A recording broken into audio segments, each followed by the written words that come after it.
In the beginning, when God created the heavens and the earth was without form or shape, with darkness over the abyss and a mighty wind sweeping over the waters.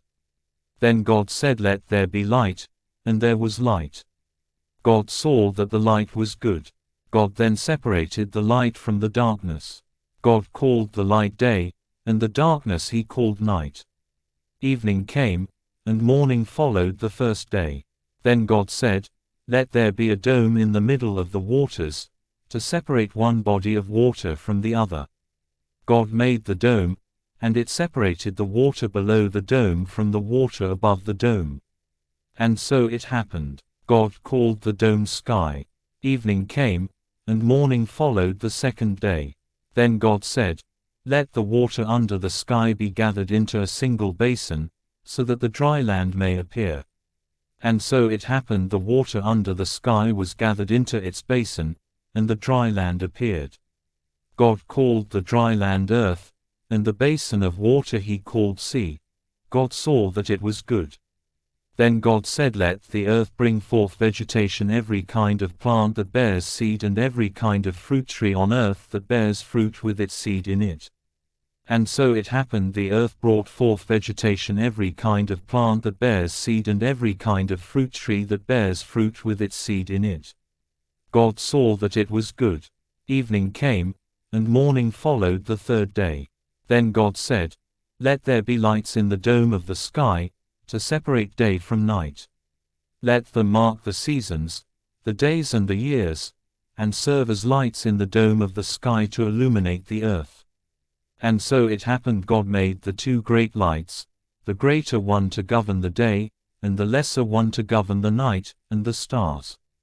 God set them in the dome of the sky, to illuminate the earth, to govern the day and the night, and to separate the light from the darkness.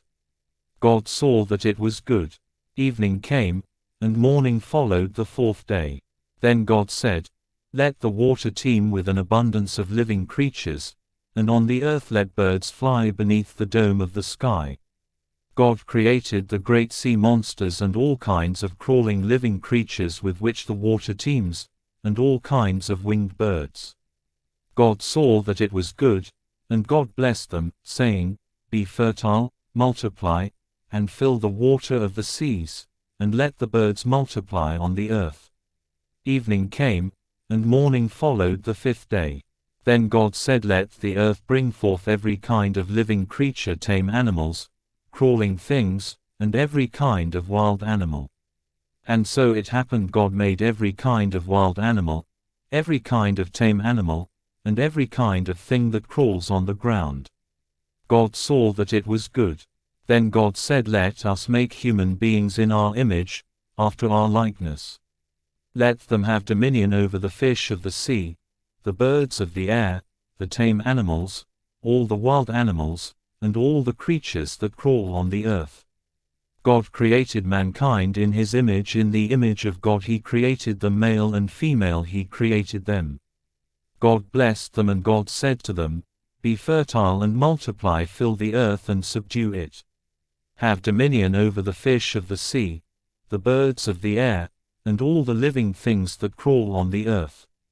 God also said, "See, I give you every seed-bearing plant on all the earth, and every tree that has seed-bearing fruit on it, to be your food, and to all the wild animals, all the birds of the air, and all the living creatures that crawl on the earth I give all the green plants for food." And so it happened. God looked at everything he had made, and found it very good. Evening came, and morning followed the sixth day. Thus the heavens and the earth and all their array were completed.